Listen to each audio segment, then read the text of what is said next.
எந்தெந்த ஹார்மோன் ரொம்ப முக்கியமான ஹார்மோன்னா, பெண்களுக்கு உண்டான hormone they have estrogen, they have progesterone, they have oxytocin, they have prolactin. பால் கொடுக்குற பெண்களுக்கு prolactin இருக்கும். ஆண்களுக்கு இருக்கிற முக்கியமான ஹார்மோன், அது பாலின வித்தியாசம் இருக்கிற சில ஹார்மோன் ரெண்டு பேருக்கும் ஒன்று தான். பொதுவான சில ஹார்மோன்ஸ் இருக்கும், அதை பற்றி நம்ம பேசல. ஆனால் பாலியல் சார்ந்த ஹார்மோன்ஸ்ன்னு பார்க்கும்போது ஆண்களுக்கு முக்கியமான ஹார்மோன் வந்து டெஸ்டோஸ்டிரான். ஒரு பையன் வந்து ஆண் ஆறதுக்கு காரணமே டெஸ்டோஸ்டிரான் தான். அப்போ டெஸ்டோஸ்டிரான் எப்பெல்லாம் ரிலீஸ் ஆகுதுன்னு பார்த்தா, ஒரு குழந்தை ஜனிக்கும் போது அந்த குழந்தைக்கு ஆண் குழந்தையா எதிர்காலத்தில் வரப்போகிற குழந்தையா இருந்தால் கூட ஆரம்பத்தில் அதுக்கு டெஸ்டோஸ்டிரானே இருக்காது. ஏன்னா உருவாகும் போது அந்த குழந்தை வந்து ஒரு ஃபீமேல் மாடலில் தான் உருவாகுது, ஃபீமேல் டெம்ப்ளேட்டில் தான் உயிர் தோன்றுகிறது. அப்போ அகெயின் பைபிளில் வந்து மேல் டெம்ப்ளேட்டில் தான் உயிர் தோணுது. உயிர் ஃபர்ஸ்ட் ஆண் தான் உருவாராரு, ஆணோட எலும்புல தான் பெண் வந்தான்னு ஒரு கதை வரும். நிறைய பேர் இந்த மாதிரி ரிலீஜியஸ் டெக்ஸ்ட்டை லிட்ரலாக அப்படி தான் நினச்சிப்பாங்க. அது அந்த காலத்தில் இருந்த அறிவை வச்சு அவங்க லேட்டஸ்ட் அப்டேட்டுன்னு அப்போது 2000 வருஷத்துக்கு முன்னாடி கொடுத்த அப்டேட்டை 2024 வருஷம் கழிச்சு நம்ம அதை அப்படியே ஃபாலோ பண்ண முடியாதுல்ல. நமக்கு நாலேஜ் இன்க்ரீஸ் ஆகிட்டே போகுது, அப்டேட் பண்ணணும். ஆனால் ரிலீஜியஸ் புக்கில் அப்டேட் பண்ண மாட்டாங்கன்றதுனால அப்படியே தான் சொல்லிகிட்டே இருப்பாங்க, எல்லாரையும் அதை இழுத்து கொண்டு போயிடுவாங்க. ஒரிஜினலி அந்த டிரான்ஸ்லேஷன் ஆஃப் த பைபிளில் அவங்க என்ன சொல்கிறாங்கன்னா, ஆணோட எலும்புலேருந்து பெண் தோன்றி இருப்பாள். எந்த எலும்புலேருந்து? அவங்க எந்த எலும்புன்னு சொல்லலை, எலும்பு. காட்டுவாசிகளுக்கு தெரியும், மற்ற எல்லா அனிமலுக்கும், எவ்ரி அனிமல் இன்க்ளூடிங் டாக், கேட்டு, அதோட பீனிஸ்ல ஒரு போன் இருக்கு, அதுக்கு பேர் பேக்குலம். ஃபீனைல் போனுக்கு பேர் பேக்குலம்னு ஒரு போன் இருக்கு. எல்லா அனிமல்ஸ்க்கும் அந்த போன் இருக்கு, மனுஷனுக்கு மட்டும் அந்த போன் இல்லை. அவங்க போகணும்னு சொன்னது எந்த எலும்பை? இந்த எலும்பு தானே எனக்கு இல்லை, இதுல இருந்தா பெண் வந்திருப்பான்னு அவங்க சொல்லியிருக்காங்க. அந்த காலத்துக்கு அந்த அவங்களுக்கு இருந்த ஒரு மித்தலாஜிக்கல் சென்ஸ்ல அப்படி சொல்லியிருப்பாங்க. அதை டிரான்ஸ்லேட் பண்ற ஃபாதரியாருக்கு வெக்கமா வரும்ல, இந்த ஃபாதரியாரெல்லாம் செக்ஸ் வச்சு கூடாதுல்ல. ஐயோ இவங்க இந்த பீனல் போனெல்லாம் சொல்றாங்களே, பேசாம ரிப்பா மாத்திடுவோம் அப்படின்னு ரிப்புன்னு எழுதிட்டாங்க. ஒரிஜினல் லாங்குவேஜ்ல அதுக்கு வெறும் போன் தான் சொல்லியிருக்காங்க, ரிப்புன்னு சொல்லலை. இவங்க தான் அப்புறமா கதையை மாத்திட்டாங்க. இந்த கதையை மட்டும் நம்ம ஒரிஜினல் எடுத்துக்க கூடாது. ஸோ ஆண்கிட்ட இல்லாத, மனித ஆண்கிட்ட இல்லாத அந்த எலும்பு தான் பேக்குலம் அப்படின்ற அந்த எலும்பு. ஏன் மனித ஆணுக்கு அந்த எலும்பு இல்லைன்னா, மனித பெண் அந்த எலும்பே இல்லாத ஆணை தான் சூஸ் பண்ணியிருக்காங்க. அந்த எலும்பு இல்லாத ஆணை ஏன் சூஸ் பண்றாங்க? அவன் தான் ஃபிட்டஸ்ட், அவன் தான் ஹெல்த்தியா இருக்கான். கார்டியாக் ஹெல்த் அவனுக்கு தான் நல்லா இருக்கு. அதுக்கும் ஹார்ட் ஹெல்த்துக்கும் என்னங்க சம்பந்தம்? இப்போ மற்ற அனிமல்ஸ்க்குலாம் போன் மூலியமாக தான் எரெக்ஷன் வருது. மனித ஆணுக்கு மட்டும்தான் அவன் இதயம் தான் அவனுக்கு எரெக்ஷனே கொடுக்குது. ஹார்ட் பம்ப் பண்ணி வெறும் பிளட் வழியாக எரெக்ஷனை ஏற்படுத்துதுன்னா, நீங்கள் யோசிச்சு பாருங்க, ஒரு ஒரு இயற்கைக்கு விரோதமான ஒரு போக்கு. எல்லா உறுப்புகளும், எல்லா any organ or any thing அந்த மெட்டீரியல் ஆன கிராவிட்டிக்கு உட்பட்டு தான் இருக்கணும். கிராவிட்டியை நோக்கி தான் எல்லாம் போகும். ஆன்டி கிராவிட்டி ஒரு மசில் மட்டும் நிமிருதுன்னா என்ன அர்த்தம்? எவ்வளோ பெரிய ஆற்றல் இருந்தால் தானே செய்ய முடியும். அந்த பையனோட ஹார்ட் அவ்வளோ ஸ்ட்ராங்காக இருந்தால் தான் அவனுக்கு எரெக்ஷனே வரும். அப்போ அந்த உமன் யாரை சூஸ் பண்ணியிருக்காங்க அந்த காலத்தில்? நல்லா மலை ஏறி, நல்லா வேட்டையாடி, நல்லா மிருகத்தெல்லாம் ஓட்டி கீட்டி, நல்லா ஸ்ட்ராங்காக ஃபிட்டாக ஃபுல் எரெக்ஷன் போனே இல்லாமல் வருதுன்னா அவன் தான் ஹெல்த்தில் ஃபிட்டஸ்ட் பாய். அவனை தான் இந்த பெண்கள் சூஸ் பண்ணியிருக்காங்கன்றதுனால படிப்படியாக அந்த பேக்குலம் சுருங்கி பேக்குலமே இல்லாத ஆண்கள் உருவாயிட்டாங்க. அந்த போனை தான் ஃபீமேல் போனுன்னு சொல்லிட்டு கதையை மாற்றிட்டாங்க. ஸோ பைபிள் மாதிரி கதைகளில் என்ன சொல்லுவாங்க, பெண் வந்து ஆண் முதல்ல கடவுள் வந்து மண்ணிலேருந்து படைச்சிட்ட பிறகு இவனுக்கு வேலை செய்யறதுக்கு ஆள் இல்லைன்றதுனால போனா போதுன்னு சொல்லிட்டு அவர் எலும்பு அவனை தூங்க வச்சு ஒரு எலும்பை உருவி அதுலேருந்து ஒரு பொண்ணை உருவாக்கி, பத்தியா இவ தான் உனக்கு வேலை செய்வா, இவள் உனக்கு ஏவாள், அதனால அவ பேர் ஏவாள் அப்படின்னு சொல்லுவாங்க. ஆக்சுவல் சயின்ஸ் என்ன சொல்லுதுன்னா, every child when the child is evolving, அந்த சைல்டு இஸ் அந்த எம்பரியோ டெவலப் ஆகும்போது ஃபர்ஸ்ட் அது ஃபார்ம் ஆகிற டெம்ப்ளேட் வந்து யூனிவர்சல் ஃபீமேல் டெம்ப்ளேட். அதனால தான் மென்னுக்கு நிப்பிள்ஸ் இருக்கு. எந்த பையனாவது பால் கொடுக்க போறேன்னா எப்பவுமே பால் கொடுக்கவே போறது இல்லைன்றப்போ, இயற்கைக்கு அறிவு இருந்ததுன்னா நிப்பிலே இல்லாத ஆண்களை படைச்சிருக்கணும்ல. இவனுக்கு எதுக்கு இது அனாவசியமா time waste, blood circle waste, cut பண்ண வேணாம் அதே இல்லாமல் படைக்கலாம்னா அது இல்லை. ஏன்னா ஃபர்ஸ்ட் உருவாகும் போது ஃபீமேல் ஃபார்மேட்லாம் உருவாயிட்டான். அதுக்கப்புறம் 8வது வாரத்தில் அவனுக்கு Y குரோமோசோம் இருந்தால் அவனுக்கு டெஸ்டிஸ் முதல்ல உருவாயிடும். அதுக்கப்புறம் தான் மற்ற பாடி பார்ட்ஸ் உருவாகும். ஹார்ட் ஃபுல்லாக இயங்கிறதுக்கு முன்னாடியே, இருதயம் ஃபுல்லாக இயங்கிறதுக்கு முன்னாடியே ஆண் குழந்தைக்கு டெஸ்டிகுலர் டிஷ்யூ டெஸ்டோஸ்டிரான் உற்பத்தி பண்ணிடும். அப்போ முதல்ல இந்த உடம்புல உருவாகிற ஹார்மோன் வந்து டெஸ்டோஸ்டிரான் தான். டெஸ்டோஸ்டிரான் உருவாயிட்ட பிறகு அந்த 8வது வார கருவாக இருக்கும் போதே அந்த பையனோட மூளை, அந்த பையனோட உடம்பு, அந்த பையனோட அனைத்து செல்லும் போய் அந்த டெஸ்டோஸ்டிரான் பதிஞ்ச பிறகு he becomes masculine. அந்த ப்ராசஸ்க்கு பேரே masculinization. அதுக்கப்புறம் ஆம்பளை ஆயிடும். அதை நீங்கள் ரிவர்ஸே பண்ண முடியாது, அது irreversible சேஞ்ச். அதுக்கப்புறம் அவன் ஃபுல் ஆம்பளை தான். அதற்கப்புறம் கொஞ்சம் கொஞ்சமாக டெஸ்டோஸ்டிரான் ஊறிட்டே இருக்கு.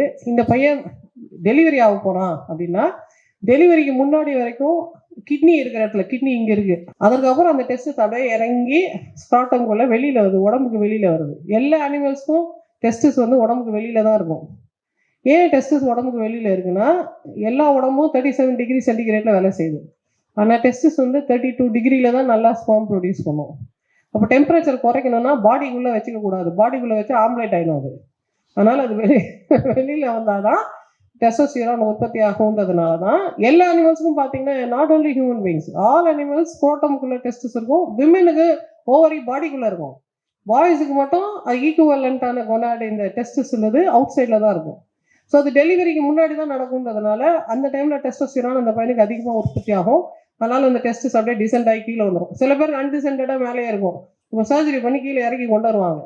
இல்லை அன்டிசென்டட் அப்படியே விட்டுட்டோம்னா அது அழுகி போயிடும். அப்புறம் எடுத்து தூக்கி தான் போடணும், இல்லை உள்ளே அப்சர்வ் ஆகிடும். இப்போ சில பேருக்கு ஒரு டெஸ்டஸ் தான் இருக்கும். ஹிட்லருக்கெல்லாம் ஒரு டெஸ்டஸ் தான் இருந்தது.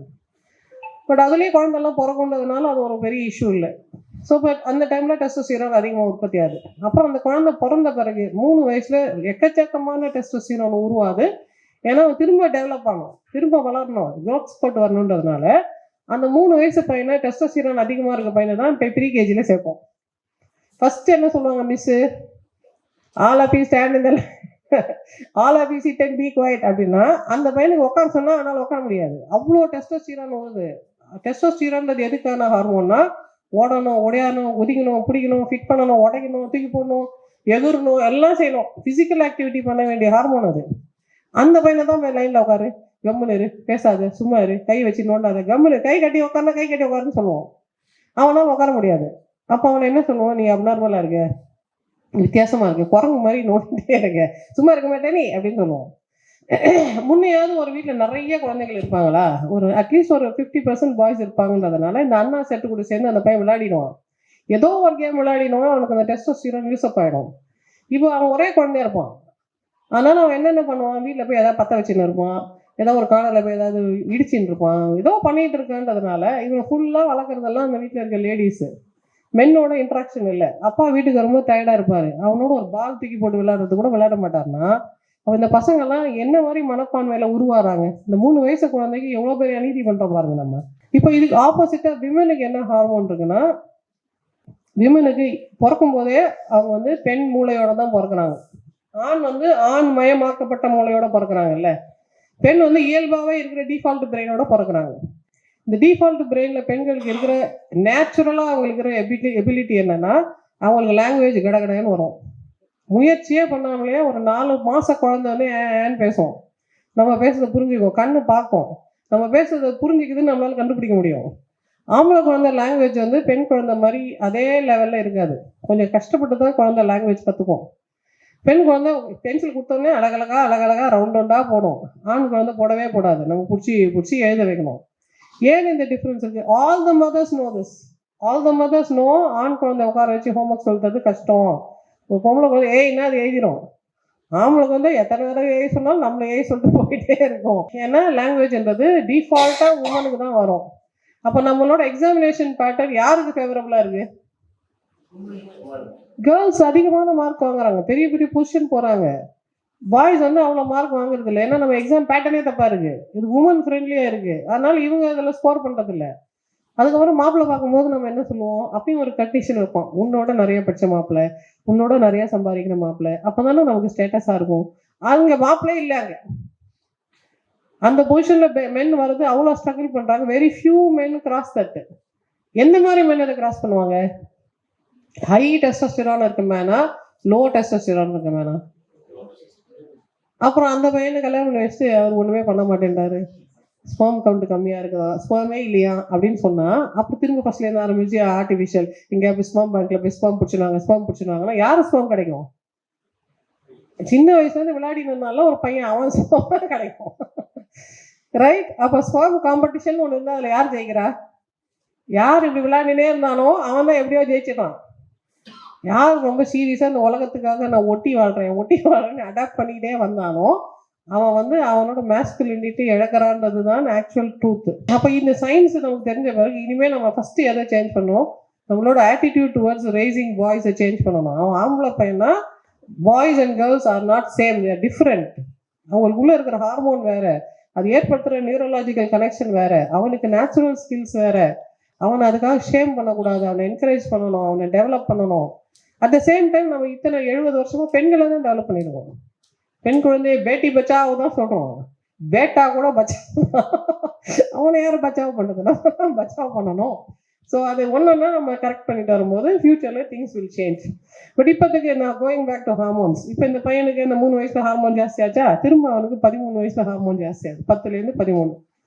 அப்போ அவன் திரும்ப அக்ரெசிவாக இருக்கான், அவனுக்கு செக்ஷுவல் தாட்ஸ் வருது, அவனுக்காக தோணுது இப்படி பண்ணலாம் அப்படி பண்ணலான்னு ஏதாவது போய் வேலை பண்ணி வைக்கிறான். அதுக்கு முன்னாடியே நமக்கு எக்ஸ்பிளைன் பண்ணி இந்த மாதிரி நீ வயசு பெற போகிற, உனக்கு இந்த மாதிரி ஃபீலிங்ஸ் வரும், அது நேச்சுரல், நீ இப்படி தான் அதை யூஸ் பண்ணிக்கணும், இப்படி தான் அதை எக்ஸ்பிரஸ் பண்ணணும் அப்படின்னு நம்ம சொல்லணும். இப்போ அந்த காலத்துல காந்தி காலத்துல, நேரு காலத்துல, பாரதியார் காலத்துல அத்தனை வயசுல கல்யாணம் பண்ணி வச்சிருவோம். இப்போ நம்ம கல்யாணம் பண்ணி வைக்கிறோம். இப்போ அந்த பையன் என்ன பண்ணுவான், எப்படிப்பட்ட சிக்கல்ல பாய்ஸை கொண்டாந்து விட்டு வச்சிருக்கோம் பாருங்க. அவனுக்கு 13 வயசுல வயசுக்கு வந்துடுறான், அவனுக்கு டெய்லி அவனுக்கு ஆசை வருது, அவன் டெய்லி போய் மாஸ்டர்பேட் பண்றான். அவன் மாஸ்டர்பேட் பண்றதுனால என்ன லாஸ், பண்ணிட்டு போட்டோம் பரவாயில்ல, ஒரு வாரமா போய் பாத்ரூம்ல 1 மணி நேரம் தானே இருந்துட்டு வரான், நம்ம விட்டுடலாம், சரி விட்டுடுறோம். 10 வருஷம் கழிச்சு என்ன ஆகும், அவன் கல்யாணம் பண்ணி வச்சா கூட என்ன சொல்ல, நான் பாத்ரூம் போயிட்டு வரேன், நான் பாத்ரூம் போயிட்டு வரேன். ஒய்ஃப் எல்லாம் வந்து கேட்கறாங்க, பாத்ரூம்ல என்ன டாக்டர் பண்ணுவாங்க, இவ்வளோ நேரம் பாத்ரூம்ல இருக்காரு, பாத்ரூம்ல என்ன பண்றாரு, அவருக்கு அதுதான் பழகிடுச்சு, அதுதான் இம்பார்ட்டன்ட்னு தோணுது. There are boys who have never gone to the bathroom. சைல்ட்ஹுட்லேருந்து அவன் செக்ஷுவலி ஆக்டிவாக இருந்த ஒரு பையன் இருக்கான்னு வச்சுக்கோங்க, அவன் பாத்ரூம்கே போக மாட்டேன்டான். அவன் என்ன சொல்கிறான், இல்லை அதெல்லாம் எனக்கு பிடிக்காது டாக்டர், எனக்கு வந்து I only like to have proper intercourse in my life, இந்த கைப்பழக்கம் அதெல்லாம் எனக்கு பிடிக்காது, அது சாட்டிஸ்ஃபேக்ஷனே இல்லை அப்படின்னு சொல்கிற ஆண்கள் வெரி ரேர். காமனஸ்ட் என்ன, என் தன் கையே தனக்கு உதவி, நானே பார்த்துக்கிறேன், எனக்கு பொண்டாட்டியே தேவையில்லை, எங்கே வேணா போய் தொலைட்டோம், அவளை பற்றி எனக்கு அக்கறையே இல்லை, வேணவே வேணாம் எனக்கு அப்படின்னு பாய் சொல்கிறாங்க. அப்படி ஒரு ஆம்பளை சொன்னால் அந்த குடும்பம் எப்படி விளங்கும்? அவன் அவங்க அம்மா வீட்டுக்கு போட்டோம், நான் எதுக்கு அவளை பார்த்துக்கணும், அவன் எனக்கு முக்கியமே இல்லை, அவளால் என் வாழ்க்கையில் எந்த வேல்யூ அடிஷனும் இல்லை அப்படின்னு ஒரு ஆண் நினைக்கிறாருன்னா, what does it say about the fault? அது ஆண் தனக்கு தானே செய்த குற்றம் இல்லை, நம்ம அப்படி வளர்த்துட்டோம், அப்படி ஒரு சிச்சுவேஷன் நம்ம கிரியேட் பண்ணி வச்சிருக்கோம். யாரும் ஒரு ஆள் கிரியேட் பண்ணல, மொத்தமா சேர்த்து அப்படி பண்ணி வச்சிட்டோம். மொத்தமா சேர்த்து இப்ப கரெக்ட் பண்ணோம். என்ன பண்ணணும், திரும்ப 13 வயசுல கல்யாணம் வச்சிடலாமா? அது நடக்குமா? அந்த காலத்துல 13 வயசுல கல்யாணம் பண்ணாங்கன்னா என்ன அர்த்தம், எங்க தாத்தா காலத்துல இருந்து எல்லாம் அந்த வீட்டுல அடிமையா இருப்பாங்க. எங்க பெரியப்பா இருந்தாரு, அப்பா இருந்தாரு, என் பையன் தான், அவன் என்ன, இவன் தான், எல்லா ஆண்களும் அந்த தாத்தாக்கு அடிமை, எல்லா பெண்களும் அந்தந்த ஹஸ்பண்ட்ஸுக்கு அடிமை. அப்போ உங்க வீட்டுக்குள்ளேயே ஒரு அடிமைத்தனம் இருந்தது. ஆனால் யாரும் புதுசா அதுவும் கண்டுபிடிக்க முடியாது. யாரும் புதுசாக அதுவும் கண்டுபிடிக்கலன்னா அப்படியே ஸ்டேலாகி அப்படியே நம்ம வாடி வதங்கி தான் போயிருந்தோமே தவிர புது டெவலப்மெண்ட்டே வரல. எல்லாம் நான் தனியாக போய் கண்டுபிடிக்கிறேன்னு போகும்போது தான் புது புது டெவலப்மெண்ட் எல்லா ஃபீல்ட்லையும் வந்தது. அது வரைக்கும் அப்படியே தேக்க நிலையிலே இருந்தோம். அப்போ திரும்ப நம்ம போய் எல்லாம் கூட்டு குடும்பமாக இருப்போம், எல்லா பிரதர்ஸும் சேர்ந்து வாழ்வோம்னு சொல்றது இட் டசன்ட் ஹேப்பன். இன்னைக்கு லக்ஷ்மணன் இருந்தாருன்னா சொல்லுவானா, நான் ராமன் பின்னாடி போறேன்னு, அவன் போறான்னு அவன் போட்டோம். ஊர்மில்ல என்ன சொல்லுவா, அறிவில்லை உனக்கு, மரியாதை அவனுக்கு சேரு, சீதா பின்னாடி நீ எதுக்கு போற, அவன் தான் போறான்னா அவளுக்கு அறிவில்லை, அவளும் பின்னாடி போறான், நீ வாலாட்டின பின்னாடி போற, மரியாதை வாயா அப்படின்னா வந்துடணும். வரலன்னா என்ன ஆகும், அடுத்த பெட்டிஷன் போகும் கோர்ட்டுக்கு, எங்க இருந்தாலும் வந்து சேர்க்க லக்ஷ்மணா அப்படின்னா லக்ஷ்மணா வந்துடணும்.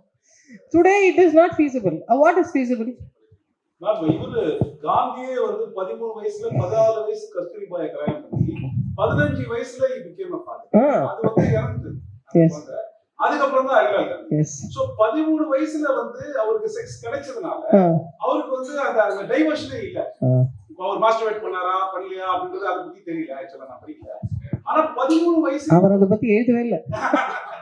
சரி, சோ அது வந்து அவருக்கு வந்து அது வந்து ஒரு அந்த ஏரியால ஒரு ஸ்ட்ரீம் லைன் ஆயிட்டாரு. ஈவன் ராஜாஜி அந்த மாதிரிலாம் நம்ம நிறைய இந்த பிஃபோர் இயர்ஸ் அந்த லீடர்ஸ்லாம் வந்து பார்த்தோம்னா பர்டிகுலர்லி காந்தி இது வந்து ஒரு அவருக்கு வந்து ஒரு நல்ல ஒரு பெனிஃபிஷியலா இருந்தது. ஆக்சுவலா அது வந்து become a confusion afterwards. Even Nehru வந்து ஒரு பெரிய டிஃபரன்ஸ் இருந்தது. ஏர்லி ஏஜ்ல வந்து அவங்க ஒய்ஃப் வந்து இறந்துட்டாங்க, அதுக்கப்புறம் அவர் எப்படி இருந்தாரு அப்படின்றது வேற.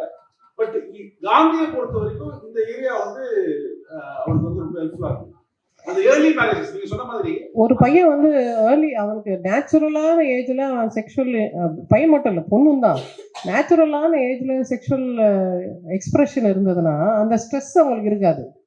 அது என்னவா இருக்கும் எப்படியா இருக்கும்னு பயந்துக்கிட்டே இருக்க வேண்டாம், அதானே முடிஞ்சிச்சு போ அப்படின்னு அடுத்த வேலைக்கு போயிடலாம். அது அவங்க அனுபவிக்காததுனால அந்த ஸ்ட்ரெஸ் வச்சு வச்சு வச்சு வச்சு வச்சு அவங்க வாழ்க்கையில ரொம்ப கஷ்டப்படுறதுன்றது. அது வந்து சப்ஸ்டிட்யூட் ஆயிடுது அடிக்ஷன்ஸ். எஸ், ஆக்சுவலா அதாவது இதுல வந்து எனக்கு பர்சனல் எக்ஸ்பீரியன்ஸஸே நான் சொல்றேன்.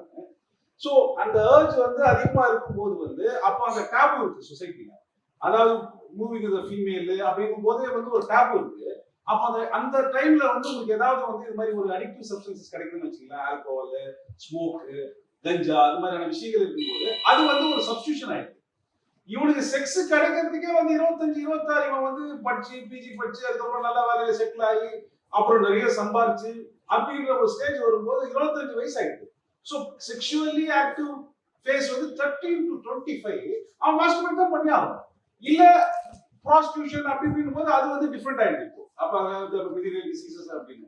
ஸோ இது லாட் ஆஃப் கன்ஃபியூஷன் விதின் மென்.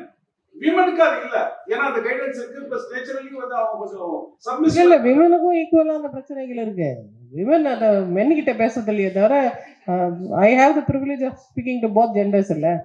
அப்போ இதுக்கு என்ன சொல்யூஷன்? அப்போ ஏர்லி மேரேஜ் சொல்யூஷனா, இல்ல இந்த பசங்களுக்கு எல்லாம் மாத்திரை கொடுத்து ஆண்மையை கொஞ்ச நாள் கண்ட்ரோல்ல வச்சிருக்கிறது சொல்யூஷனா, இல்ல அவங்க வந்து ப்ராஸ்டிடியூஷனை இன்னும் கொஞ்சம் லிபரேட் பண்ணி கொஞ்சம் சீப் ஆகிடணும்? ஏன்னா ப்ராஸ்டியூஷன் இஸ் வெரி எக்ஸ்பென்சிவ். நிறைய பசங்க வந்து அழுகுறாங்க, நான் எப்படி அஃபோர்ட் பண்ணுவேன், என்னால் முடியவே இல்லை அப்படின்னு அழுகுறாங்க.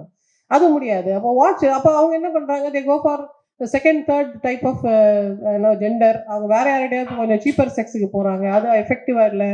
அவங்களுக்கு தேவையில்லாத ப்ரிஃபரன்ஸ் வருது, தேவையில்லாத பர்வர்ஷன் வருது, தேவையில்லாத ஃபெட்டிஷ் எல்லாம் கற்றுக்குறாங்க. திரும்ப திரும்ப நியூரலாஜிக்கல் நம்ம என்ன நினைக்கிறோன்னா செக்ஸ்ன்றது அவனோட பீனிஸ்னால அவன் பண்ற குற்றம்னு நம்ம நினைக்கிறோம். அவன் நரம்புனால அவனுக்கு பிரச்சனை ஏற்படுது, அவன் தனித்தனியா நிறைய பிரச்சனையை உருவாக்கி வச்சிருக்கான்றது நமக்கு புரியாததுனால இப்போ ஒரு பையன் போய் அவங்க அம்மா கிட்ட அப்பா கிட்ட இதை பாருங்க எனக்கு இந்த மாதிரி கன்ஃபியூஷன் இருக்கு அப்படின்னு அவங்களும் பேச மாட்டாங்க. அதுக்காக ஒரு கவுன்சில் பண்ணணும், அவனுக்கு ஹெல்ப் பண்ணணும், அதுக்கான டாக்டர் கிட்ட கூட்டிட்டு போகணும், இல்லை அதுக்கான தெரபிஸ்ட் கிட்ட கூட்டிட்டு போகணும். அது எக்ஸ்பென்சிவா இருக்கும். Usually therapy is expensive. அவங்க பேரண்ட்ஸ் எல்லா பேரண்ட்ஸாலும் அஃபோர்ட் பண்ண முடியாது. கவர்மெண்ட் ஹாஸ்பிட்டலே தெரப்பி கிடையாது. அப்போ எவ்வளோ பெரிய சிக்கல் உருவாக்கி இருக்குன்னா அப்போ எப்படி கரெக்ட் பண்ணுறது? மற்ற நாடுகள் அப்படி கரெக்ட் பண்ணுறாங்க. நம்ம குளோபல் ஸ்டடிஸ் எடுத்து பார்த்தா மற்ற நாடுல என்ன பண்ணுறாங்கன்னா டேட்டிங்கை அலோவ் பண்ணுறாங்க. நீ உனக்கு ஏற்ற பொண்ணை நீயே சூஸ் பண்ணிக்கோ, 2 பேரும் சேஃபாக இருந்துக்கோங்க, ப்ரெக்னென்ட் கேட்டு ஆகி தொலைக்காதீங்க, ஒழுங்கா இருந்துக்கோங்க. ஆனா அவளை போய் நீ கற்பு கரிசியான்னு கேட்டுன்னு இருக்காத. அவள் கற்பு கரிசியா இருந்தா உங்ககிட்டே வரமாட்டா தானே. இப்படிதான் இருக்கும். நீயும் அவளை கேட்காத, அவளும் உன்னை கேட்கக்கூடாது. டீசெண்டா ஒழுங்கா டிஸ்டன்சஸ் பவுண்டரிஸ் மெயின்டைன் பண்ணி உங்க செக்ஷுவல் ஆப்பிடைட்ஸை ஃபுல்ஃபில் பண்ணிக்கோங்க. எப்போ நீங்க செட்டில் டவுன் ஆகிறீங்களோ, கல்யாணம் பண்ணிக்கலாம், குழந்தை பெற்றுக்கலாம்னு தோணுதோ அப்ப பண்ணிக்கோங்க. இது தனி அது தனின்னு வச்சுக்கோங்க, எல்லாத்தையும் போட்டு மிக்ஸ் பண்ணிக்காதீங்கன்னு சொல்லிட்டு தே இவால்வ் ஒன் சிஸ்டம். இதெல்லாம் வந்து ஒரே நாள் ஓவர் நைட்ல இவால்வ் ஆகல.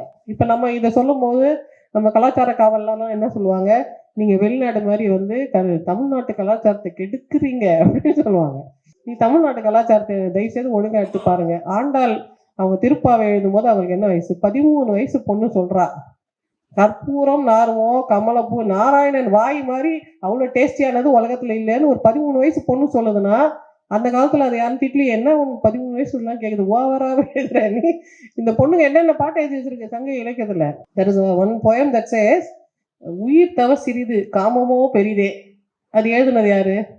சங்க புலவியை ஒத்தி எழுதியிருக்கா. அப்போ அவன் போயிட்டா நீ எல்லாம் தமிழ் பொண்ணா செக்ஸை பத்தி இப்படி எழுதுவியா அப்படின்லாம் கேட்பாங்களா? கேட்கவே இல்லை யாரும். அது அப்படித்தானே இருக்கும். உலகம்னா அப்படிதான், உடம்புனா அப்படிதான், மைண்டுனா அப்படிதான், that is how it will பீன்னு சொல்லிட்டு they took it factually. இப்போ நம்ம வந்து ஒரு கற்பனையில ஒன்று இருக்கணும், கல்ச்சர்னு ஒன்று இருக்கு. இங்க எல்லாம் செக்ஷுவல் பீயிங்ஸ், யாருக்கும் செக்ஷுவல் ஃபீலிங்கே வராது, பொம்பளைங்களுக்கு செக்ஷுவல் ஃபீலிங்கே வரவே வராது, ஆம்பளைங்களுக்கு தான் வருதுன்ற மாதிரி ஒரு மாயையில நம்ம இருக்கிறோம். உண்மை என்ன, இவ தான் சீக்கிரம் வயசுக்கு வரா. அவன் 13 வயசுல வயசுக்கு வரான், இது 10 வயசுல வயசுக்கு வந்துடுது. 10 வயசுல வயசுக்கு வந்துட்டு இதுதான் ஃபர்ஸ்ட் லவ் லெட்டர் எழுதும். நீங்க நினைச்சிட்டு இருக்கீங்களா பாய்ஸ் வந்து கேர்ள்ஸ் கை பிடிச்சி இந்த பையன் சும்மா இருந்தா கூட இந்த பொண்ணு போய் பக்கத்துல நின்று அவனை நைஸ் பண்ணி கடைக்கண்ணை காமிச்சு அவனை வர வைக்கும். அந்த பொண்ணு அவனுக்கு தெரிய கூட தெரியாது இப்படிலாம் இருக்குது ஃபீலிங்னு. அவன் கம்மன் இருந்தா கூட கேர்ள்ஸ் போய் டைங் அப்படின்னு வேலை பண்ணுவாங்க. That's not bad because she starts early.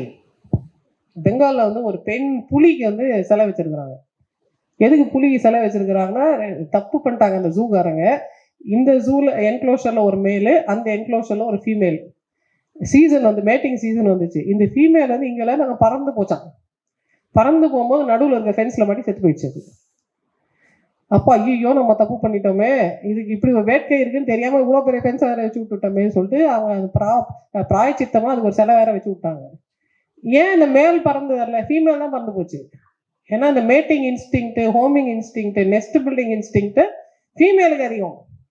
இவ தான் 2 வயசுலேயே கப்பன் சாசர் வச்சு விளையாடும் போதே நான் கிச்சன் வச்சுப்பேன், வீடு வச்சுப்பேன், இது பொம்மை என்னோட பேபின்னு சொன்னது யாரு? அந்த பையனுக்கு அது தெரியவே தெரியாது. அவன் பாட்டு சுற்றி நிற்பான் ட்ரக்கை ஓட்டிட்டு. இவன் தான் கிச்சனையே வச்சுப்பான், வீடு வச்சுப்பான், கொண்டு வந்த குட்டியெல்லாம் பற்றி இமேஜினரி ஸ்டோரியெல்லாம் வச்சுருப்பான். ஸோ உமனுக்கு அந்த இன்ஸ்டிங் அதிகன்றதுனால they always shape the man. இதுக்குள்ளே நீ ஃபிட்டுன்னு ஆகு, நீ டொமஸ்டிகேட் ஆகு, வா இதில் செட்டில் டவுன் ஆகுன்னு சொல்லிட்டு அந்த மேனை டொமஸ்டிகேட் பண்ணி அக்கல்ச்சரைஸ் பண்ணுறது உமனோட ஜாபாக தான் எப்பவுமே இருந்திருக்கு. ஸோ இதை நம்ம ஆர்டிஃபிஷியலாக கல்ச்சர்ன்ற பேரில், எஜுகேஷன்ற பேரில், மாடர்னிட்டின்ற பேரில், நம்ம இப்போ இருக்கிற நடைமுறைன்ற பேரில் பெரிய துண்டை ஒன்று வச்சு பிளாக் பண்ணி வச்சுருக்கோம். மற்ற கண்ட்ரீஸில் அதை எப்படி பிரிட்ஜ் பண்ணுறாங்கன்னா, ஓகே நீ டேட்டிங் பண்ணிக்கோங்க, கேர்ஃபுல்லாக இருங்க, செக்ஷுவலி டிரான்ஸ்மிட்டட் டிசீஸ் வரக்கூடாது, அன்வெட் ப்ரெக்னென்சி வரக்கூடாது, நீங்கள் தேவையில்லாத கலாச்சார குழப்பங்களை மாட்டிக்காதீங்க, கொஞ்சம் ஸ்மார்ட்டாக நடந்துக்கோங்கன்னு சொல்கிறாங்க. நம்ம ஊரில் எதுக்கு எந்த சொல்யூஷனும் கொடுக்கறதில்ல. அவன் பழக்க வைக்கிற மாதிரி பண்ணிக்கோ, நீ ஸ்மார்ட்டாக இருந்தால் நீ என்ன வேணால் பண்ணிக்கோ, மாட்டாத வரைக்கும் நீ நல்லவேன்னு சொல்கிறோம். மாட்டினா அன்றைக்கே வச்சு செஞ்சிடும். நீ எல்லாம் ஒரு உங்கள் அம்மா அப்பா எப்படி, உங்கள் அம்மா எப்படி வளர்த்தாங்க, அப்பயும் யாரை திட்டுவாங்கன்னா எங்களை தான் திட்டுவாங்க. உங்கள் அப்பா எப்படி வளர்த்தாங்கன்னு கேட்கவே மாட்டேன்றாங்க. ஸோ இப்போ this is the hormone of the man. அப்போ உமனுக்கு ஒரு ஹார்மோன் இருக்குது. நம்ம எல்லா ஹார்மோனும் எக்ஸாஸ்டிவாக பேச முடியாது, முக்கியமான 2 ஹார்மோன் பேசலாம். உமனுக்கு ஈஸ்ட்ரஜன் ஒரு ஹார்மோன் இருக்கு. ஈஸ்ட்ரஜன் தான் அந்த பெண்ணை வந்து பெண்மைப்படுத்துது. அவளோட ஸ்கின்னு, அவளோட பிரெஸ்ட் டிஷ்யூ, அவளோட இடுப்பு, அவளோட முதுகு, அவளோட பட்டு, அவளோட காலு, அவளோட முடி, அவளோட அந்த பெண்மைக்கு உண்டான அந்த every thing is coming from the oestrogen. அப்போ ஈஸ்ட்ரஜன்றது எவ்வளோ பவர்ஃபுல்னா, ஆம்பளை வந்து ஒரு கிளாஸ் ரூம் ஆஃப் கேர்ள்ஸ் இருக்கிற ரூமுக்கு ஒரு ஆண் போயிட்டு வந்துட்டா உடனே ஒரு டெஸ்டோஸ்டெரான் ஜாஸ்தி ஆகும். ஒரு ஜஸ்ட் வாட்டர் கேன் டெலிவரி பண்ணிட்டு வந்தால் கூட போதும். அங்கே உள்ளே போயிட்டு வெளில வந்தோடனே அவர் அறியாமல் டைமே டெஸ்டோஸ்டெரான் ஜாஸ்தி வர்றதுக்கு காரணம், நம்ம மூளைக்கு இதை ஸ்மெல் பண்ண முடியும். நமக்கு தெரியாது இதை நம்ம ஸ்மெல் பண்ணிட்டு இருக்கோம்னு. ஆனால் நம்ம மூளை, மிருக மூளை இருக்குல்ல நமக்கு, the animal in our brain can smell estrogen, can smell testosterone. இப்போ தான் நம்ம டியோட்ரண்ட்லாம் போட்டிருக்கோம். நீங்கள் ராமன் சீதை உண்மையிலே இருந்திருந்தாங்கன்னா, சும்மா கதைக்கு வச்சுப்போமே, ரொம்ப ஃபேமஸ் பீப்புள்ன்றதுனால. ஸோ இப்போ ராமா வந்து காட்டுலேருந்து வரான். அந்த பையன் காட்டுவாசி அவன். அந்த காலத்தில் மரம் உரி அடைஞ்சு வர கருப்போ உயரமா ஒரு பையன் வரான். இது சிட்டியில் இருக்கிற பொண்ணு. மிதிலைன்றது, ஜனகன்றது ரொம்ப ஃபேமஸ் கிங். அவர் எந்த அளவுக்கு ஃபேமஸ்னா, அவரோட அரசவையில் தான் உமன் ஸ்காலர்ஸ் இருக்காங்க, வேதிக் ஸ்காலர்ஸ். வேற யார் அரசவையிலையும் பெண்கள் வேதிக் ஸ்காலர் கிடையாது. ஜனகனோட அரசவையில் வேதிக் ஸ்காலர்ஸ் லேடிஸாக இருக்கிறாங்க. அப்படியாப்பட்ட ராஜாவோட பொண்ணு. அது மாடியில், அது பார்க்கல, அது 6 வயசு பொண்ணு, கதையில தான் சொல்கிறாங்க. பட் அந்த பொண்ணுக்கு இவனை ஏன் பிடிக்குதுன்னா, அவன் வரும்போதே ஸ்மெல்லோட, குப்புன்னு ஸ்மெல்லோட வரான். Imagine that scene. அவன் வந்து காட்டுலேருந்து வேர்வை விறுவிறுக்க வரான். அவன் ஸ்மெல் அந்த பொண்ணுக்கு பிடிக்குது. எதை வச்சு அந்த ஸ்மெல் அந்த பொண்ணு கணிக்கிற, அவனோட ஹார்மோன்ஸ் அது தூண்டுது. நிறைய யங் பீப்புள் வந்து யார் லவ் இல்லை. உனக்கு என்ன ரொம்ப, பராக் ஒபாமா பற்றி மிஷேல் ஒபாமா கேட்டாங்க, உனக்கு பிடிச்ச பர்ஃப்யூம் எது அப்படின்னா, அவன் பராக்கோட ஸ்மெல் அப்படின்னா. Why does she like his smell?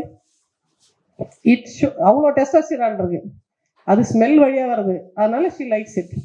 அப்போ இப்படி தான் இந்த ஈஸ்ட்ரஜன் வந்து டெஸ்டோஸ்டெரானை ஸ்டிமுலேட் பண்ணுது. அது மாதிரி டெஸ்டோஸ்டெரான் வந்து ஈஸ்ட்ரஜனை ஸ்டிமுலேட் பண்ணுது. ரெண்டும் இப்படி நமக்கு சொல்லாமலே கம்யூனிகேட் பண்ணுது, நமக்கு தெரியாது. ஆனால் உள்ள அந்த சப்கான்ஷியஸாக அந்த கம்யூனிகேஷன் போயிட்டு இருக்கு. அப்போ lot of girls have power over boys because அந்த பையனோட டெஸ்டோஸ்டெரானை இந்த பொண்ணோட ஈஸ்ட்ரஜன் வந்து ஸ்டிமுலேட் பண்ணும். சம்டைம்ஸ் பெண்கள் என்ன பண்ணுவாங்கன்னா, ஈஸ்ட்ரஜனை மிமிக் பண்ணுவாங்க. எல்லா கல்ச்சர்லையும் பெண்கள் வந்து ஈஸ்ட்ரஜனை மிமிக் பண்ணி காட்டுவாங்க. என்னென்ன யூஸ் பண்ணுவாங்கன்னு பாருங்களேன். பர்ஃப்யூம் யூஸ் பண்ணுவாங்க. பர்ஃப்யூம் எதுவாக இருக்கும்னா, ஃபீமேல் அனிமலோட மஸ்காக இருக்கும். ஃபீமேல் அனிமலோட ஈஸ்ட்ரஜனை இவங்க பர்ஃப்யூமாக யூஸ் பண்ணிப்பாங்க. ஃபீமேல் ஃப்ளவர்ஸை யூஸ் பண்ணுவாங்க. மல்லிகைப்பூ, ரோஜா பூ எல்லாம் யூஸ் பண்ணுவாங்க. பப்பாளி பழத்தில் 2 பூ இருக்குது, ஆண் பூ இருக்குது, பெண் பூ இருக்குது. ஒரு பூவில் தான் வாசனை வரும், இன்னொரு பூவில் வாசனை வராது. அப்போ வாசனை வர பூவை தான் பெண்கள் வச்சுப்பாங்க. எதுக்காக வச்சுக்கிறாங்க? பெண்கள் கிட்ட போய் கேட்டால் அவங்க என்ன சொல்லுவாங்க, எனக்கு பிடிச்சிருக்குது நான் வச்சுக்கிறேன், எவனையும் மயக்கிறதுக்காக வச்சுக்கல அப்படின்னு சொல்லுவாங்க. பட் ஆக்சுவல் ட்ரூத் என்ன?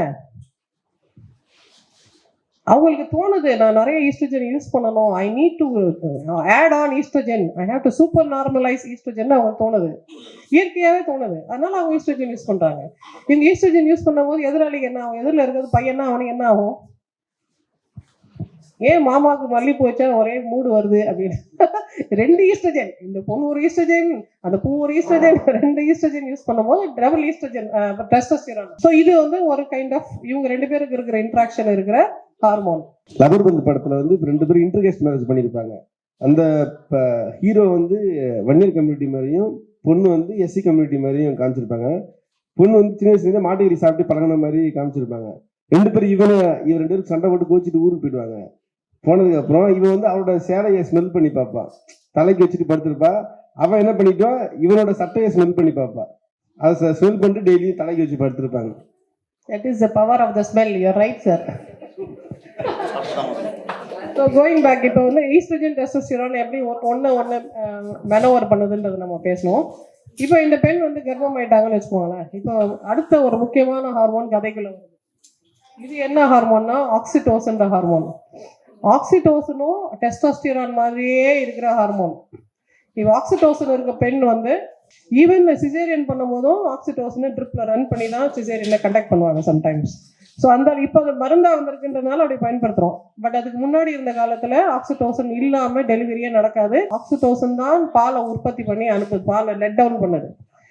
அண்ட் ஒரு தடவை அந்த பெண் அவங்க குழந்தையோ கணவனையோ யாரையோ அணைக்கும் போதும் அந்த பெண்ணோட உடம்புல ஆக்சிடோசன் சுரந்துக்கிட்டே இருக்கும். வாழ்நாள் ஃபுல்லாக அந்த பெண்ணுக்கு ஆக்சிடோசன் சுரக்குது. ஆக்சிடோசன்றது அது ரொம்ப பெரிய சென்ஸ் ஆஃப் பர்பஸ், ஒரு சந்தோஷம், ஒரு வாழ்க்கையில ஒரு பிடிப்பு, ஒரு பற்றுதல், அதெல்லாம் கொடுக்குற ஒரு ஹார்மோன். ஆக்சிடோசன்றது இப்போ எப்படி யூஸ் பண்றாங்கன்னா இன்ட்ராநேசல் ஸ்ப்ரே ஆகிக்குது. எப்படி ஆஸ்மாக்கு மருந்து இருக்கோ அது மாதிரி சோஷியல் ஆங்ஸைட்டின்னு ஒரு ப்ராப்ளம் இருக்கு. அதாவது பப்ளிக்ல போய் பேசுறது, பப்ளிக்ல மற்றவங்களை சந்திக்கிறது, எதிர்கொள்றது, மீட்டிங்ல பேசுறது, 4 பேர் இருக்காங்கன்னா வணக்கம் சொல்றது, அது மாதிரி சில பேருக்கு அது கொஞ்சம் கூச்சமா இருக்கும். அந்த மாதிரி கிரிப்ளிங் ஆங்ஸைட்டி இருக்கிறவங்களுக்கு ஆக்சிடோசன் ஸ்ப்ரே அடிச்சுட்டு போனால் அவங்க மட்டும் பேசிட்டு வந்துடுவாங்க. ஆக்சிடோசன் எப்படி லீடர்ஷிப் குவாலிட்டிஸை டெஸ்டோஸ்டெரான் ஆணு கொடுக்குதோ அது மாதிரி லீடர்ஷிப் குவாலிட்டிஸை ஆக்சிடோசன் பெண்களுக்கு கொடுக்குது. அப்போ ஒரு அம்மாவும் ஒரு பையனும் காம்பினேஷன் ஆரம்பிச்சாங்கன்னு வச்சுக்கோங்களேன். அம்மா கிட்ட ஆக்சிடோசன் இருக்கு, பையன் கிட்ட டெஸ்டோஸ்டெரான் இருக்கு. இவங்க 2 பேரும் ஒரு டீம். அந்த டீம் எப்படி இருக்கும்? யாராலையும் இந்த டீமை பீட் பண்ண முடியாது. Any man and woman. அப்போ வைஃப் அண்ட் ஹஸ்பண்ட், இந்த பெண்ணுக்கு 10 குழந்தை இருக்கு. இன்னொரு கல்ச்சர்ல இருந்து கதை எடுத்துப்போம். மேரியும் ஜோசப் இருக்காங்கன்னு வச்சுக்கோங்களேன். கதைப்படி மேரிக்கு 10 குழந்தைகள். ஜீசஸ் முதல் பையன், அதுக்கப்புறம் அவங்களுக்கு இன்னும் 9 குழந்தை இருக்கு. ஸோ 10 குழந்தை பெற்ற தாய் மேரி. மேரியும் ஜோசப்பும் ஒரு டீம்னு வச்சுக்கோங்க. அந்த டீமை யாராலையும் பீட் பண்ண முடியாது. இப்போ ஜீசஸும் அவங்க அம்மா மேரியும் ஒரு டீம்னு வச்சுக்கோங்க. அந்த டீமையும் யாராலையும் பீட் பண்ண முடியாது. ஸோ அதனால ஒரு maternal image and one high testosterone man, அந்த காம்பினேஷன் வந்து ரொம்ப பவர்ஃபுல்லான காம்பினேஷன். அதனால சில டைம்ஸ்ல நீங்க பார்ப்பீங்க ஒரு ஓல்டர் உமனோட யங் மேனுக்கு ரிலேஷன்ஷிப் இருக்கும். ஓல்டர் உமனோட யங் மேனுக்கு ரிலேஷன்ஷிப் இருக்கும். அஃப்ரோடைட்டுக்கும் அடோனிஸ்க்கும் இருந்த மாதிரி. நான் இந்த கதைகள்லேருந்து எடுக்கிறதுக்கு காரணம் பர்சனலாக யார் லைஃப்பை இன்வால்வ் ஆகக்கூடாதுன்றதுனால. கிரேக்க இதிகாசத்தில் அஃப்ரோடைட்டுன்னு ஒரு பெண் கடவுள் இருப்பாங்க. அவங்க தான் ஃபர்டிலிட்டிக்கான காடஸ். அவங்களுக்கு அடோனிஸ்னு ஒரு சின்ன பையனோட ரிலேஷன்ஷிப் இருக்கும். அப்போ அஃப்ரோடைட்டோட கணவர் ஜியோஸ்க்கு அது பிடிக்காது. நீ என்ன சின்ன பையனோட சுற்றின்னு இருக்கே அப்படின்வாங்க. பட் அவங்க 2 பேருக்கும் அவ்வளோ திவ்யமான ஒரு காதலாக இருக்கும். ஏன் அது அப்படி இருக்கு? ஏன்னா அந்த ஆக்சிடோசன் இருக்க lady with her leadership quality, இவ்வளோ டெஸ்டோஸ்டெரான் இருக்க பையன் who needs to be channelise, அவன் டெஸ்டோஸ்டெரானை சேனலைஸ் பண்ணி ஸ்டியர் பண்ணி அவனை வழி நடத்துறதுக்கு ஒரு பெண் இருக்கும்போது அவங்க 2 பேரோட காம்போ வந்து பயங்கரமான காம்போவா இருக்கும் அப்படின்றது தான் வரலாற்று உண்மை. ஸோ இப்போ இந்த ஆக்சிடோசன் இந்த டெஸ்டோஸ்டெரான் எல்லாம் சமுதாயத்தில் எல்லாருக்கும் இருக்கு. இப்போ ஔவையார் போய் இவ்வளோ பாட்டு பாடுறாங்கன்னா ஏன் பாடுறாங்க? நான் பாட்டு சாப்பிட்டு சாப்பிட்டு தூங்குறேன்னு சொல்லலையே. நான் போய் கருத்துக்களை சொல்லணும், இதை போய் ஸ்ப்ரெட் பண்ணணும்னு ஔவையாருக்கு ஏன் தோணுது? Because she's full of oxytocin. Oxytocin life long produce ஆகிட்டே இருக்கும் மேடம். ஒரு தடவை அந்த சிஸ்டம் ஆன் ஆயிடுச்சுன்னா ஈவன் லிட்டில் சில்ட்ரன் கூட குட்டி குட்டி டோசஸ் ஆஃப் ஆக்சிடோசன் ரிலீஸ் பண்றாங்க. It's hormone of bonding. ஒரு ஹக் பண்ணும்போது, ஹோல்ட் பண்ணும்போது, கேர் பண்ணும்போது, நர்ச்சர் பண்ணும்போது எல்லா தடவையும் அது உற்பத்தி ஆகும். கொஞ்சம் இருக்கு, விமென் அளவுக்கு இல்லை, ஆனால் மென்னுக்கும் கொஞ்சம் ஆக்சிடோசன் இருக்கு. அந்த ஆக்சிடோசனை நம்ம ட்ரெயின் பண்ணி ஒரு ஆணோட உடம்புல ஆக்சிடோசனை வர வச்சுட்டோம்னா he becomes a more powerful leader than the oxytocin less man. Oxytocin இருக்க மேனுக்கு வந்து ஒரு சென்ஸ் ஆஃப் பர்பஸ் இருக்கும், ஒரு டைரக்ஷன் இருக்கும், இது இப்படி தான் செய்யணும், இவ்வளோதான் அப்படின்ற ஒரு அண்டர்ஸ்டாண்டிங் இருக்கும். ஆக்சிடோசன் இல்லாதப்போ தான் ஜிகின்னு தேவையில்லாமல் ரெஸ்ட்லெஸ்ஸாக இருப்பாங்க. அதனால தான் விமென்னோட அந்த அரவணைப்பில் வளர ஆண்களுக்கு ஒரு ஸ்பெஷல் கெப்பாசிட்டி இருக்கும். அப்போ அந்த மேன் உமன் இன்ட்ராக்ஷன்றது எவ்வளோக்கு எவ்வளோ இருக்கோ அவ்வளோக்கு அவ்வளவு இந்த அதர் பர்ஸ்பெக்டிவ் அவங்களுக்கு தெரியுது. இப்போ நம்ம சொன்ன இந்த சானிட்டரி நாப்கினை பற்றின ஒரு கண்டுபிடிப்பும் கண்டுபிடிச்சது ஆண்கள். தனித்தனியாக அந்த லேட்டெக்ஸை கண்டுபிடிச்சது ஆணு, எலாஸ்டிக்கை கண்டுபிடிச்சது ஆணு, அடிசிவ் டேப்பை கண்டுபிடிச்சது ஆணு, இப்படி போட்டால் கோட்டெக்ஸ்ன்னு அந்த இண்டஸ்ட்ரியை கண்டுபிடிச்சது ஆணு, எல்லாமே கண்டுபிடிச்சது ஆண்கள். ஆனால் அதை யூஸ் பண்ணுறவங்க பெண்கள். அப்போ இந்த ஆண்களுக்கு பெண்களோட பழக்கம் எல்லாமையா இப்படி கூட அதை யூஸ் பண்ணலாம்னு யோசிச்சுருந்துருப்பாங்க. They had interaction with women. The more interaction they have. இப்போ நம்ம வந்து எதை க்ளோரிஃபை பண்ணோம்னா செக்ஷுவல் இன்ட்ராக்ஷனை தான் நம்ம பாட்டு பாடினே இருக்கும். அதை பற்றி தலைவன் தலைவி செக்ஸ் வச்சுனாங்க, எத்தனை தடவை வச்சாலும் அதே தான்டா. அதுக்கப்புறம் என்ன பண்ணாங்க, அதுக்கப்புறம் எதை பற்றி பேசினாங்க, அதுக்கப்புறம் எப்படி வாழ்ந்தாங்க, அவங்க என்ன காமன் டாபிக்ஸ் இருந்தது, அதுதானே இம்பார்ட்டன்ட்டு. ஸோ அதை நம்ம அட்வான்ஸ் பண்ணும்போது, டெவலப் பண்ணும்போது, அதுக்கான ஸ்பேசஸை க்ரியேட் பண்ணும்போது இன்னும் அதிகமான கிராஸ் பாலினேஷன் நடக்குதுன்றதுனால ஐடியாஸ் புதுசாக ஜெனரேட் ஆகுது, ஸ்ட்ராட்டஜிஸ் புதுசாக டெவலப் பண்ணுறாங்க. சிலது வந்து உமன் ஸ்ட்ராங்காக இருக்காங்க, சிலது மென் ஸ்ட்ராங்காக இருக்காங்க. ரெண்டும் கம்பைன் பண்ணும்போது சூப்பர் ஸ்ட்ராங்காக வரதுக்கு வாய்ப்பு இருக்குது. ஃபார் எக்ஸாம்பிள், ஒரு பெண் வந்து அழகாக டிஸ்கிரைப் பண்ணுறாங்க, ஒரு ஆண் வந்து கரெக்டாக அதை செய்து காட்டுறாருன்னு வச்சுக்கோங்களேன். அப்போ நீ டிஸ்கிரைப் பண்ணு, அவன் செய்து காட்டட்டும் அப்படின்னு சொல்லணும். ஆனால் நம்ம என்ன சொல்கிறோம், அவளும் எழுதுறால நீ எழுது அப்படின்னு சொல்கிறோம், அவன் செய்கிறான்ல நீயும் செய் அப்படின்னு சொல்கிறோம். இல்லை, அப்படி பண்ண முடியாது. சிலது வந்து நேச்சுரலாக இன்னேட்டாக இருக்கிற சில எபிலிட்டிஸ், அதை நம்ம பார்த்து கற்றுக்கலாமே தவிர அது உள்ளேருந்து வராது. அது லேர்ன்டு பிஹேவியராக பண்ண முடியும், இன்னேட் பிஹேவியராக பண்ண முடியாதுன்றதை நம்ம மறுபடியும் அதை ஞாபகப்படுத்தினாதான் எஜுகேஷன் சிஸ்டம் அதை கற்றுக்கும். ஸோ இது எல்லாத்தையும் நம்ம சரி பண்ணி, ஓகே இத்தனை ஹார்மோன்ஸ் இருக்குது, பிரெயினில் நியூரலாஜிக்கலி இவ்வளோ இஷ்யூஸ் இருக்குது, எம்பிரியோ வளரும் போது அதில் இவ்வளோ விஷயங்கள் இருக்குது, அந்த குழந்தைய வளர்க்கும் போது நம்ம இவ்வளோ சொல்லி கொடுத்து வளர்க்க வேண்டியது இருக்குது. நம்ம டைம் அண்ட் இமோஷன்ஸ் அண்ட் நம்ம ப்ரெசன்ஸ் இன்வெஸ்ட் பண்ணாதான் 2 குழந்தைகளும், ஆண் குழந்தையா இருந்தாலும் சரி பெண் குழந்தையா இருந்தாலும் சரி, அவங்களுக்கு கற்றுக்க வேண்டிய அனைத்து வித்தைகளும் கற்றுக்கிட்டு அவங்க வளருவாங்க. நம்ம டைமே கொடுக்காம வேற யாரோ சொல்லி தருவாங்கன்னு சொல்லும்போது நம்மளோட கடமையை விட்டு கொடுக்குறோம். அப்போ ஒரு நபர் செய்யற மிகப்பெரிய கடமை என்னன்னா, அவங்க செய்த அத்தனை வேலைகள்லையும் ரொம்ப உயர்வான வேலை எதுனா அவங்க பேரண்டிங் தான். அவங்க செய்யற உயர்வான வேலை. அவங்க எந்த நாட்டுக்கு எத்தனை ராஜாவா இருந்தாலும் சரி, அவங்க வீட்டில் அவங்க குழந்தையோட அவங்க டைம் ஸ்பெண்ட் பண்ணலன்னா அவங்க குறி தவறி தான் போயிட்டு இருக்காங்க.